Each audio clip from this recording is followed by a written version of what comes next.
दोन विशेष नामांमध्ये तुलना करताना दुसऱ्या विशेष नामानंतर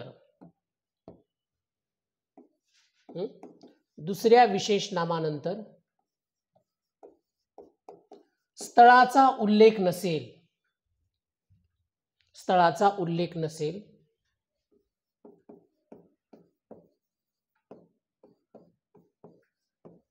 तर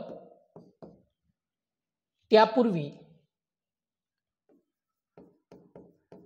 त्याच्या उच्चारानुसार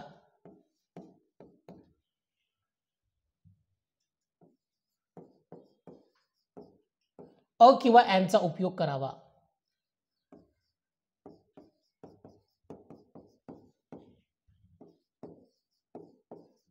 अ किंवा ॲनचा उपयोग करावा.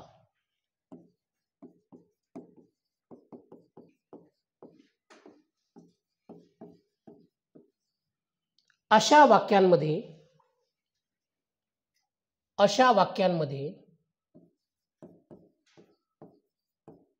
दुसरे विशेष नाम हे सामान्य नामाचे कार्य करते.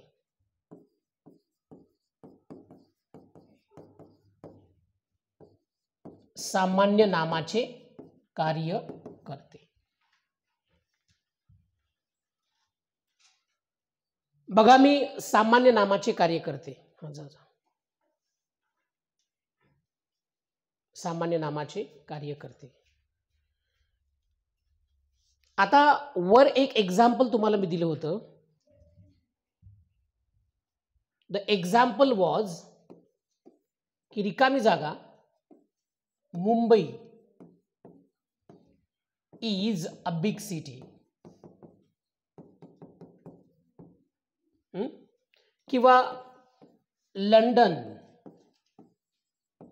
Is a beautiful city. आता हे सामान्य वाक्य आहेत, तुलनादर्शक नाही आहेत. हे मुंबई विशेष नाम आहे, लंडन विशेष नाम आहे.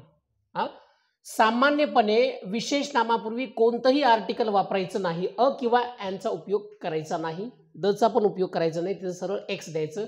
जर या विशेष नामाचा उपयोग विशेष नामाचा उपयोग जो आहे सर्वसामान्य अर्थाने झालेला असेल तर. परंतु खाली पहा, आता जो रूल तुम्हाला लिहून दिला त्याच्यावर आधारित काय दिलं मी तुम्हाला आता लिहून, की दोन विशेष नामांमध्ये जर समजा तुलना असेल, दोन विशेष नामामध्ये तुलना असेल. आता इथं मी काय दिले वाक्य, मुंबई इज लंडन. आता तुम्ही म्हणाल की जनरली सर असं वाक्य आपण बोलत नाही, बरोबर आहे, जनरली आपण असे वाक्य बोलत नाहीत. परंतु या ठिकाणी मुंबई एक तर समजा विशेष नाम आहे, दुसरं विशेष नाम आहे लंडन, दुसऱ्या विशेष नामानंतर स्थळाचा उल्लेख नाहीये. अशा वेळी काय समजायचं माहिती आहे का, की मुंबई आणि लंडन मध्ये तुलना केली जात आहे. मुंबई आणि लंडन मधला सारखेपणा दाखवण्याचा प्रयत्न आहे. मुंबई हे लंडन आहे, बरोबर आहे. म्हणजे एखाद्याने तुम्हाला प्रश्न विचारला की भारतामध्ये किंवा महाराष्ट्रामध्ये लंडन सारखं सुंदर शहर आहे का, तर तुम्ही म्हणणार की मुंबई आहे, मुंबई लंडन आहे असं म्हणतो ना आपण सर्वसामान्य वाक्य बोलत असताना. तर मग अशा वेळी काय करायचं, दुसऱ्या विशेष नामापूर्वी त्याच्या उच्चारानुसार, आता लंडनचा उच्चार ल पासून होतो म्हणून या ठिकाणी अ हे उपपद येईल. Mumbai is a London. जर दुसऱ्या विशेष नामानंतर ठिकाण नसेल तर इथे बिनधास्तपणे तुम्ही काय करू शकता, इनडेफिनेट आर्टिकल वापरू शकता. इथे आता एक्स द्यायचं नाही, 4 नंबरचं ऑप्शन इथे निवडू नका. त्याच्या खाली लिहा आणखीन एक आता पॉइंट. परंतु याचबरोबर असं लिहा, याचबरोबर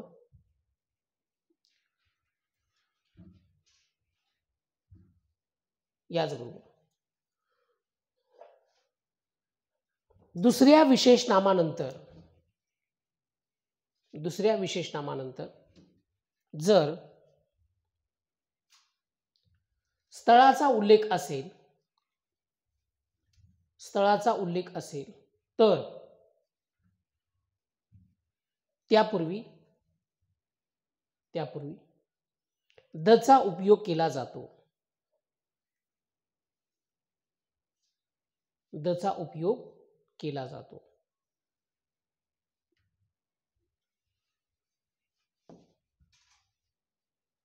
बघा आता या ठिकाणी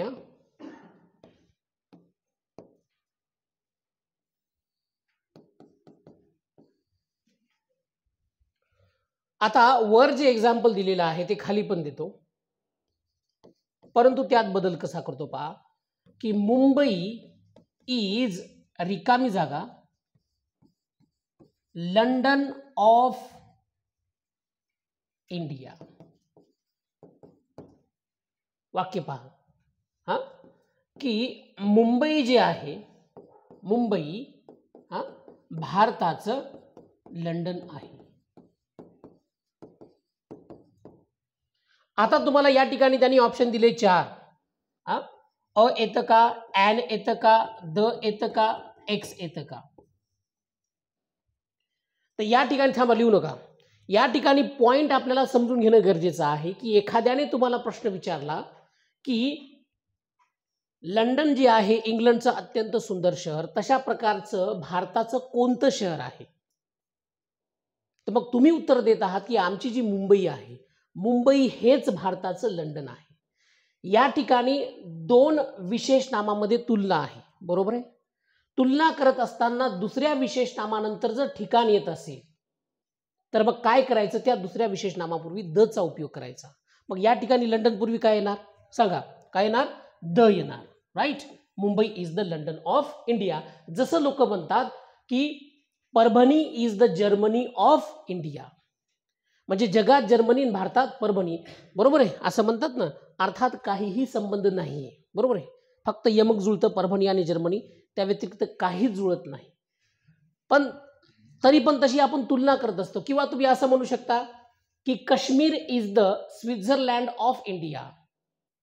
भारताचं स्वित्झर्लंड कोण आहे, कोणतं ठिकाण आहे, तर ते काश्मीर आहे. काश्मीरला गेले कधी तुम्ही, नाही. जर तुम्ही काश्मीरला जर गेला तर एवढं सुंदर अशा पद्धतीचं त्या ठिकाणी पर्वतमय भाग आहे, ट्रीज आहे, थंड अशा प्रकारचं वातावरण आहे. आणि सेम टाईप जे आहे किंवा same kind of atmosphere is there in Switzerland. स्वित्झर्लंडमध्ये तशाच प्रकारचं ॲटमॉस्फिअर आहे जे की भारतामध्ये आहे, म्हणून त्याची तुलनेमध्ये तुलना केलेली आहे. तर हे पॉसिबल आहे. विशेष नामापूर्वी तुम्ही अ वापरू शकता, ॲन वापरू शकता, तसेच द पण वापरू शकता. पण कोणत्या परिस्थितीत हे आता लिहून दिलेलं आहे. आता काय लिहून दिलं ते समजलं. त्या टाईपचे वाक्य देऊ 1-2 प्रश्न. आता सोडून दाखवा बरं. हे आर्टिकलचा प्रश्न आहे. प्रॉपर नाउन ओळखणं फार कठीण नाहीये, सोपं आहे. परंतु त्यावर अशा प्रकारचे जर काही प्रश्न येत असतील तर त्याचं उत्तर कसं द्यायचं. आता बघा क्वेश्चन दिला तुम्हाला इथं की fill in the blanks with appropriate articles, असा समजा प्रश्न आहे. योग्य आर्टिकलनी रिकाम्या जागा भरा. घ्या. आता ए प्रश्न असा आहे, रवी इज रोनाल्डो. बी मध्ये पहा, रवी इज रोनाल्डो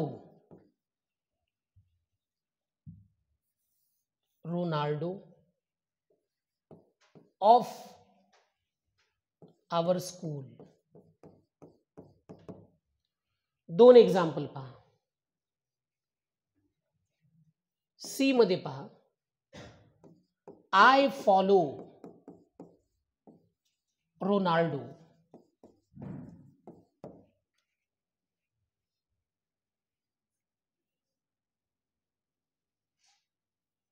तीन वाक्यामध्ये तुम्हाला उत्तर द्यायचं आहे. ऑप्शन तुम्हाला या ठिकाणी देतो की अ द एक्स. दुसरं पहा, x x x. Triple x म्हणायचं नाही. काय म्हणलं ते, काय रे, द अ एक्स, 4 मध्ये पहा, अ द आणि द. सांगा.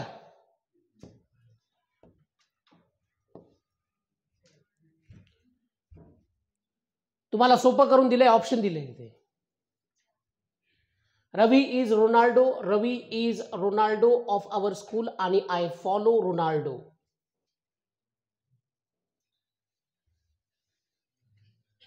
एक नंबर, 2 नंबर, 3 नंबर, 4 नंबर. हा, किती जणांना वाटते एक नंबर? एक नंबर, एक नंबरचं बरोबर. मुलांना कोणीकडे पाहिले तुम्ही?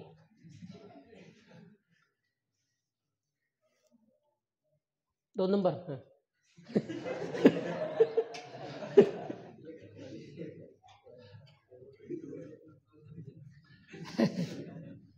म्हणजे 2 नंबरच्या ऑप्शनचा अर्थ होतो की बाबा तिन्ही ठिकाणी येत नाही. आता एखादा विद्यार्थी म्हणू शकतो की रोनाल्डो हे व्यक्तीचं नाव आहे आणि व्यक्तीचं नाव हे विशेष नाम आहे. मग विशेष नामापूर्वी आर्टिकल येत नाही, मला माहिती आहे. किती सोपा प्रश्न आहे. हे त्यानं गोल केलं याला समजा, पण नाही, तेवढा सोपा प्रश्न नाही. लक्षात आलं तुम्हाला? आता या ठिकाणी रवी नावाचा एक फुटबॉल प्लेअर आहे आपल्या टीम मधला समजा, जो की रोनाल्डो सारखा खेळतो. रोनाल्डो माहित असेल ना तुम्हाला? काही जण हेच परेशान आहेत की रोनाल्डो हे कोण आहे, कुठल्या देशाचा? हा, पोर्तुगालचा. नाही, पोर्तुगीज म्हणजे तेथील लोक. पोर्तुगाल नावाचा एक देश आहे, हा, युरोपमध्ये. आणि तिथेला म्हणजे आपला कोण, वास्को द गामा जिथून आला होता की नाही, मामा. हा, तर त्याच्या देशातला हा फुटबॉल प्लेअर कोण, ख्रिस्तियानो रोनाल्डो. त्याचे वडील खूप दारू प्यायचे. सर्वसामान्य परिस्थितीमध्ये तो वाढला आणि दारूमुळे त्याच्या वडिलाची डेथ झाली होती. त्याने एवढी मेहनत घेतली की आज तो स्टार एकदम फुटबॉल प्लेअर आहे आणि जास्त काही बोलत नाही. जगामध्ये सगळ्यात जास्त फॉलोअर्स इंस्टाग्रामवर जर कुणाचे असतील तर ख्रिस्तियानो रोनाल्डोची आहे. 2 नंबरला मेसी आहे. मेसी पण फुटबॉल प्लेअर आहे. कुठल्या देशात? अर्जेंटिनाचा मेसी आहे. आणि पोर्तुगालचा कोण आहे? Cristiano Ronaldo. ते नेमार, बाकीचे पण प्लेअर चांगले आहेत पण तेवढे नाहीत. विराट कोहली मला वाटते 4, 5 का 6 नंबरला काहीतरी आहे. इंस्टाग्रामवर सगळ्यात जास्त फॉलोअर्स असलेला 4था का 5वा, आय एम नॉट शुअर, मागं वाचलं होतं मी एकदा बरेच दिवस झालं. विराट कोहलीचे पण खूप काही फॉलोअर्स आहेत. म्हणजे एवढी त्याच्यामध्ये ताकद आहे की त्याने मागं यूट्यूब चॅनल ओपन केलं होतं रोनाल्डोने. तर काही सेकंडमध्ये अक्षरशः त्याला गोल्डन प्लेट भेटली होती. हां हां, म्हणजे एवढं त्याचं म्हणजे क्रेज आहे की बस पाहायचं काम नाही. असं जाऊ द्या, आपल्याला काय करायचं, पण तुम्ही याचा आदर्श घेऊ शकता की उद्या जाऊन फुटबॉल खेळू नका, अभ्यासामध्ये काय करायचं त्याचा जोश लावायचा. तर पहिल्यामध्ये रवी आणि रोनाल्डो दोघांमध्ये तुलना केलेली आहे. तुम्हाला नियम क्लिक झाला पाहिजे दिमागात की बाबा हा नियम कशात बसतो. 2 विशेष नामात तुलना आहे, दुसऱ्या विशेष नामानंतर स्थळाचा उल्लेख नाही, याचा अर्थ दोघांमधला सारखेपणा आहे. इथं हे रोनाल्डो विशेष नाम न राहता ते सामान्य नामासारखं काम करायले. ओके, म्हणून या ठिकाणी रोनाल्डोचा उच्चार र पासून अ. दुसऱ्या वाक्यात काय दिलंय, रवी इज रिकामी जागा रोनाल्डो ऑफ आवर स्कूल. आमच्या संघाचा तो रोनाल्डो आहे, म्हणजे विशिष्ट Ronaldo. The Ronaldo of our team, म्हणजे आपण म्हणतो ना एखाद्याला, समजा तुझं नाव काय, तुझं कोंडरे ना, हां हां, Akash Kondre is the Shahrukh Khan of our class समजा मी म्हणालो. त्याची हेअरस्टाईल, त्याचा स्वॅग, त्याची चालण्याची पद्धत, म्हणजे तो आमच्या क्लासचा शाहरुख खान आहे, विशिष्ट क्लासचा शाहरुख खान. त्या ठिकाणी तुम्ही तशी तुलना करू शकता. आता तिसऱ्या वाक्यामध्ये इथं एक्स काय येईल सांगा. एक्स म्हणजे कोणतंच आर्टिकल नाही. आय फॉलो रोनाल्डो म्हणजे इथं हे विशेष नाम म्हणूनच वापरलेलं आहे, इथं तुलना नाहीये. I follow Ronaldo on Instagram, मी इंस्टाग्रामवर ख्रिस्तियानो रोनाल्डोला फॉलो करतो, म्हणून ऑप्शन नंबर 1 बरोबर आहे. हे आर्टिकलचा पॉइंट लक्षात ठेवा, याच्यावर प्रश्न येतात परीक्षेमध्ये, आलेले पण आहे. 2 विशेषनामात तुलना, दुसऱ्या विशेषनामापूर्वी अ किंवा ॲन, दुसऱ्या विशेषनामानंतर स्थळ द, आणि फक्त सर्वसामान्यपणे जसं विशेषनाम असतं तसं जर ते वापरलेलं असेल तर मग कोणतंच आर्टिकल वापरायचं नाही. घ्या त्याच्या खाली टाका दुसरा पॉइंट.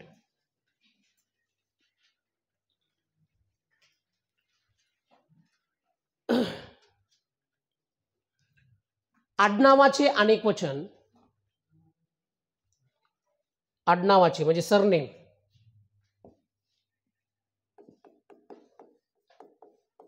आडनावाचे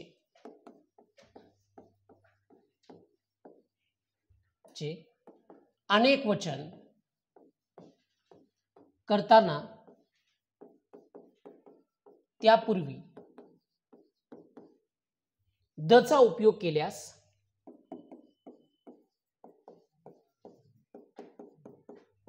त्याचा अर्थ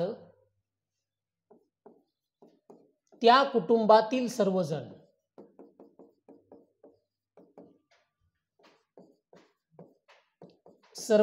असा होतो. त्या कुटुंबातील सर्वजण असा होतो. पण अनेक वचन जर केलं तर असं नाही. कसं पहा आता, रिकामी जागा, Ambani is a rich family. इथं अंबानीचं अनेक वचन आहे का? नाही ना, एक वचनी आहे की नाही. मग अशा वेळी काय करायचं, एक्स वापरायचं. बरोबर आहे. हे एक्झाम्पल लक्षात ठेवा. आता वर दिलेला पॉइंट समजण्यासाठी तुम्हाला हे उदाहरण देणं गरजेचं होतं, नाही तर इथे बी तुम्ही द लावसाल. इथे सर्वसामान्य अर्थाने याचा उपयोग झालेला आहे. Ambani is a rich family, Ambani जी आहे ती श्रीमंत फॅमिली आहे. पण तुम्हाला खाली पॉइंट लिहून दिलेला आहे की आडनावाचे अनेक वचन. कसं तर पहा, समजा मी या ठिकाणी म्हणालो द अंबानीज, इथे अंबानीज म्हटलेला आहे, फक्त अंबानी आहे का? नाही. मग अशा वेळी तुम्ही त्याच्यापूर्वी दचा उपयोग करू शकता, हे दाखवण्यासाठी की मला असं म्हणायचं आहे अंबानी कुटुंबातील सर्वजण, अंबानी कुटुंबातील सर्वजण, म्हणजे हे झाले द अंबानीज किंवा द गांधीज. राईट. इथे तुम्ही दचा उपयोग करू शकता. जे काही समजा फॅमिलीचे सरनेम आहेत. मग आता क्वेश्चन जर आला याच्यावर, रिकामी जागा,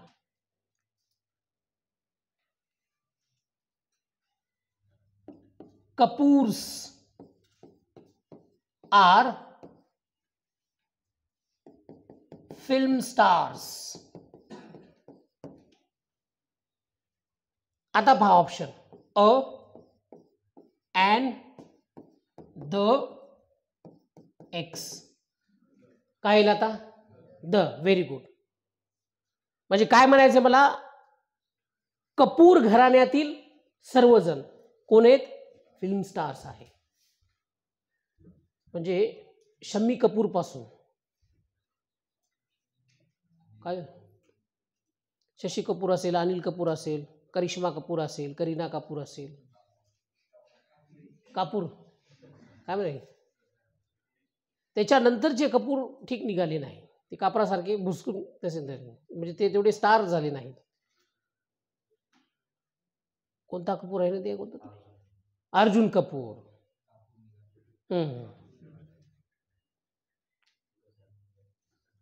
Karishma Kapoor was a very talented actress. आम्ही लहान असताना करिश्मा कपूर यंग होती, म्हणजे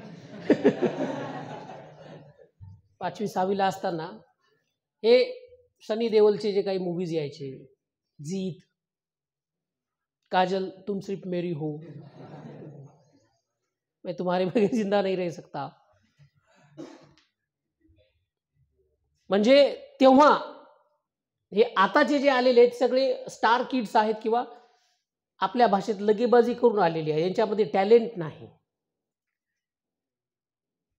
हां जाऊ दे, वेगळा विषय आहे. काय लिहितं सांगा? द कपूर्स. तुमच्या फॅमिलीचं आडनाव करा आणि म्हणजे अनेक वचन करा, लिहा तुमची फॅमिली काय करते ते लिहा. सांगू नका मला जे आडनाव तुमचं आहे, द शिंदेज, द पाटील्स, कुलकर्णीज. काय करता? फार्मर्स. हां तू काय लिहिलं? फार्मर्स. इकडे बाकी असा हात काऊन केला रे? चोर लिहिले काय? द कोंड्रेज आर थ्यूज.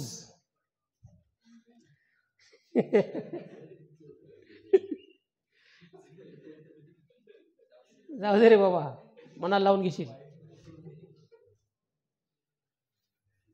काय लिहिलं? Film star. त्या चेहऱ्यावरून वाटायले सगळे असतील फिल्म स्टार.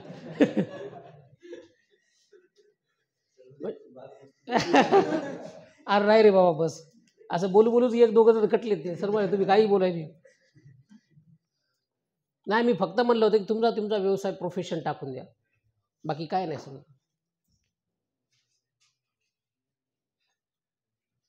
हां चला त्याच्या पुढे लिहा. आता विशेष नामाबद्दल 2-3 पॉईंट झालेत आपले, अनेक वचन एक वचनाचे झालेत, आर्टिकलचे पण झालेत.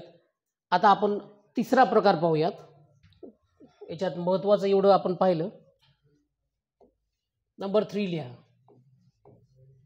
Collective noun. याला काय म्हणायचं? समूहवाचक नाम किंवा समुदायवाचक नाम. समूह म्हणजेच समजा समुदाय.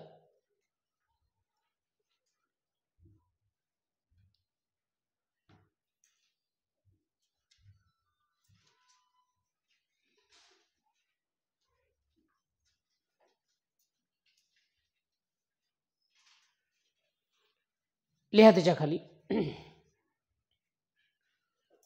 डेफिनेशन मध्ये व्यक्ती, वस्तू, प्राणी. व्यक्ती, वस्तू, प्राणी, पक्षी इत्यादींच्या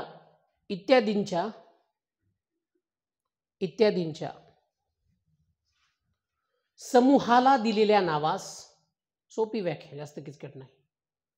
इत्यादींच्या समूहाला दिलेल्या नावास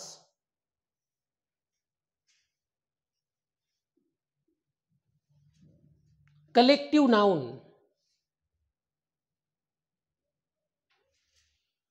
कलेक्टिव्ह नाउन असे म्हणतात.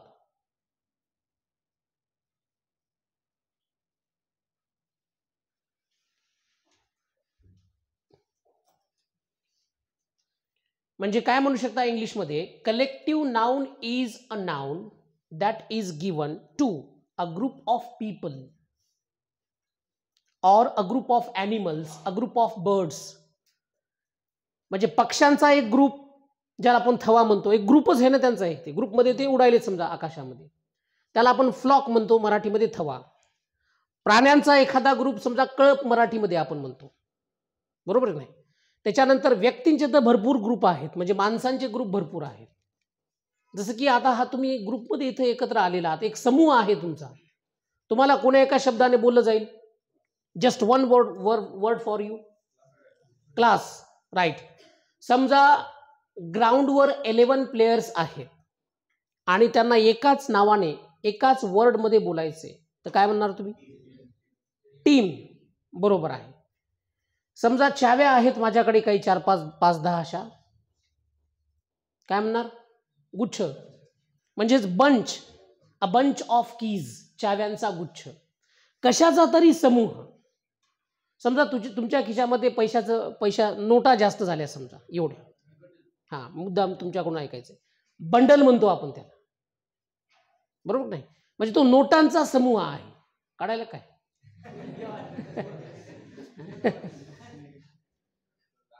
ज्या गड्ड्या ज्या असतात त्याला आपण बंडल म्हणतो. बंडल काय आहे? समूह आहे. त्याच्यानंतर सेट हा जो शब्द आहे SET सेट कसा आहे? अ सेट ऑफ बुक्स, पुस्तकांचा संच, बरोबर नाही? त्यानंतर ग्रामीण भागातून आहात बरेच जण, तुम्ही मऊळ झाडला असेल बऱ्याच वेळेला का माशा दनादन चावले देतात कानाला नाकाला इकडून तिकडून. तर ते जे मऊळ आहे त्याला इंग्लिशमध्ये काय म्हणतात? त्या पोळीला काय म्हणतात? पोळी म्हणत नाही नाही, ती खायची पोळी नाही रे आपली, माशांची पोळी. का तुमच्या भागात वेगळा शब्द आहे काय? HIV hive. हाईव म्हणजे पोळी. तर त्यामध्ये खूप साऱ्या माशा असतात. तो म्हणजे माशांचा समूह आहे किंवा माशांचा समुदाय आहे. असा जिथं जिथं समजा तुम्हाला समुदाय दिसेल त्या ठिकाणी तुम्ही काय करू शकता? त्यांना उद्देशून बोलण्यासाठी एक शब्द वापरू शकता आणि तो शब्द असेल कलेक्टिव्ह नाउन. घ्या आता एक्झाम्पल. आणि कसे वापरले जातात कलेक्टिव्ह नाउन तुम्हाला काढून देतो. पहा एक्झाम्पल. आता जे तुम्ही म्हणालात अ क्लास ऑफ स्टुडंट्स म्हणजे विद्यार्थ्यांचा वर्ग, तर या ठिकाणी क्लास असेल collective noun. A group of girls, मुलींचा एक ग्रुप, महिला बचत गट.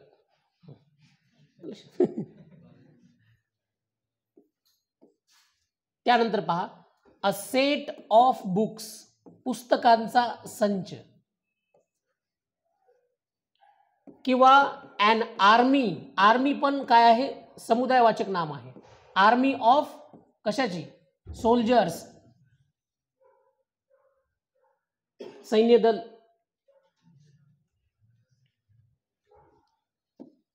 अ हाईव, HIVE, हाईव म्हणजे पोळी आता सांगितलेलं. अ हाईव ऑफ बीज, हाईव समुदायवाचक नाम.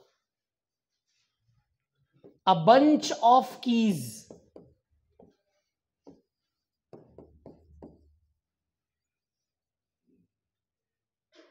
A team of players,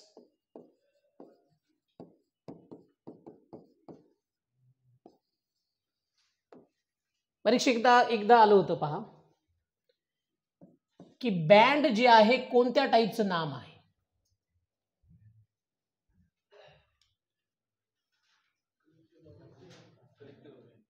band कशाला म्हणतो आपण? बँड बंद असा नाही अर्थ, याच्याशी संबंधित घ्या. लग्नामध्ये काय येते? जेव्हा आपण म्हणतो बँड आला, किती जण येतात? 5-6 जण तरी असतात. एकच जण आलं तर त्याला म्हणतो का बँड आला म्हणून? नाही. एक जण सरळ 2 तरी कमीत कमी पाहिजेत पहा. तसे 4-5 जण असतात. ते आता तर ते मागं पडलाय प्रकार, पण आम्ही लहान असताना त्या पुंग्या फिंग्या पराती वगैरे हे ते वाजवत यायचे ते. तर हे बँड कशाचा? अ बँड ऑफ म्युझिशियन्स. काय म्हणायचं? हे पण आलं पाहिजे तुम्हाला, कारण असाही प्रश्न येतो परीक्षेमध्ये कधी कधी की बँड ऑफ रिकामी जागा. समजा इथं तर अ वापरूयात आपण, बँड ऑफ रिकामी जागा. तर ऑप्शन देतील तुम्हाला ते. म्युझिशियन्स, 2 मध्ये समजा सिंगर्स, डान्सर्स, पीपल. म्हणजे ते नेमकं कशापासून बनणारं कलेक्टिव्ह नाउन आहे ते पण मेळ लागला पाहिजे तुम्हाला. तुम्ही काय देणार? म्युझिशियन, सिंगर्स नाही, डान्सर्स नाही किंवा पीपल बी नाही. असा प्रकार जो आता मागं पडलेला आहे बँड. आजकाल सगळीकडे डीजे झालेला आहे. डीजे लावल्याशिवाय अंग हालन झाले. चला त्याच्या खाली लिहा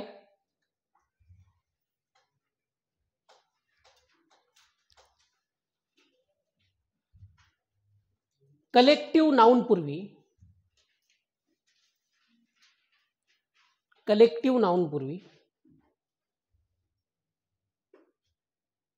आर्टिकलचा उपयोग केला जातो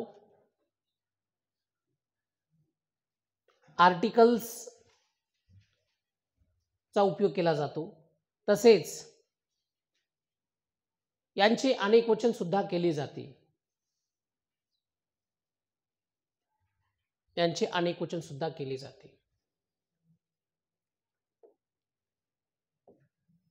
म्हणजे पहा, आता काही कलेक्टिव्ह नाउनचं सहजपणे अनेक वचन होतं, काही बाबतीत आपण करत नाहीत.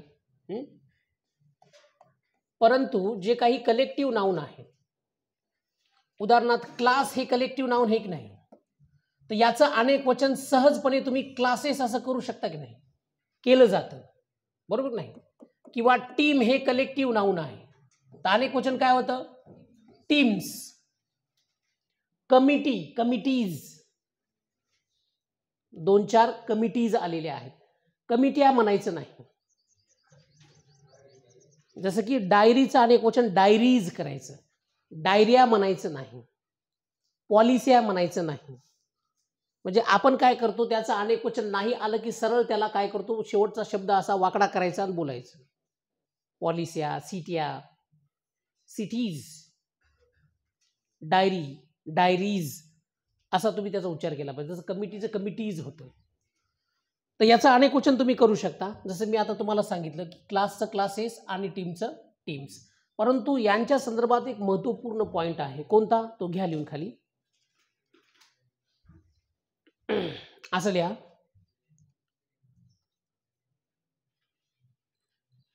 राहिलं लिहायचं, घ्या.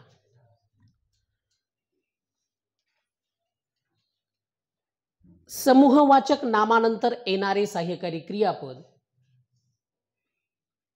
समूहवाचक नामानंतर येणारे सहाय्यकारी क्रियापद हे एकवचनी किंवा अनेकवचनी, एकवचनी किंवा अनेकवचनी असे दोन्ही प्रकारचे असू शकते. असे दोन्ही प्रकारचे असू शकते. त्याच्या खाली लिहा, समूहवाचक नामातील, समूहवाचक नामातील सदस्यांमध्ये, सदस्यांमध्ये जर एकता असेल, एकता असेल तर त्यानंतर एकवचनी सहाय्यकारी क्रियापद वापरले जाते. एकवचनी सहाय्यकारी क्रियापद वापरले जाते व त्यासाठी इट किंवा इट्स हे सर्वनाम वापरले जाते.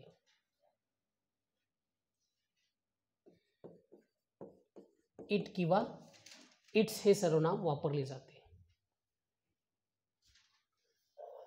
समूहवाचक नामातील सदस्यांमध्ये जर एकता असेल, म्हणजेच त्यांच्यात युनिटी असेल, म्हणजेच ते स्ट्रॉंग असतील, तर त्यानंतर येणारं सहाय्यकारी क्रियापद हे एकवचनी असतं. कसं तर बघा आता,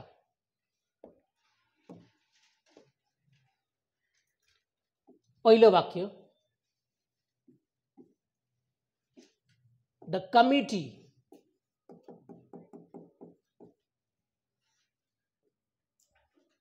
submitted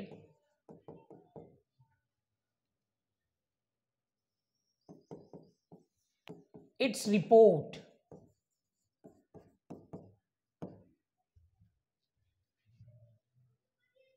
आता तुम्हाला ऑप्शन दिले 2, हॅज, हॅव.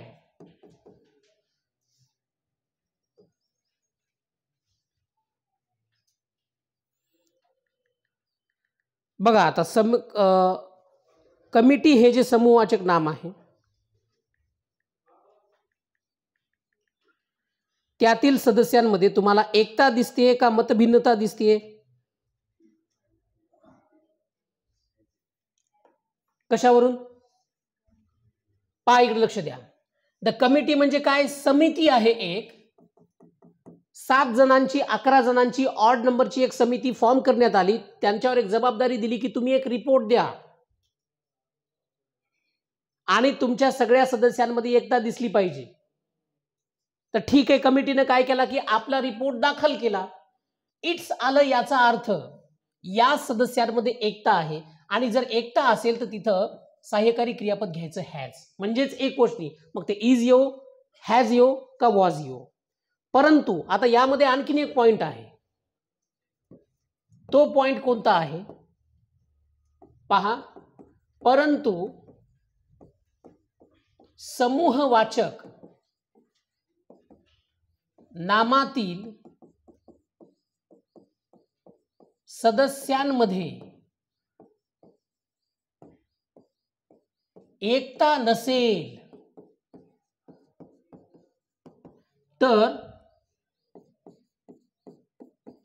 त्यासाठी अनेक वचनी सहाय्यकारी क्रियापद व they, them, theirs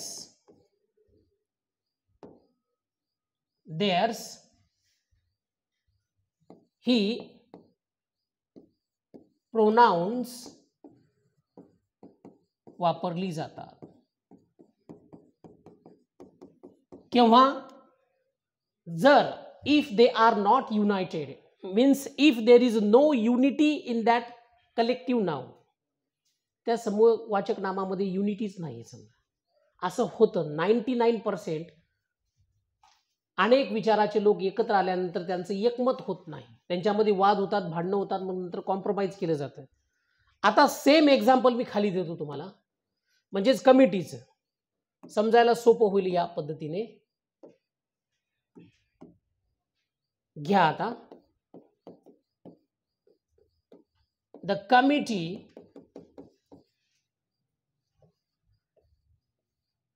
expressed different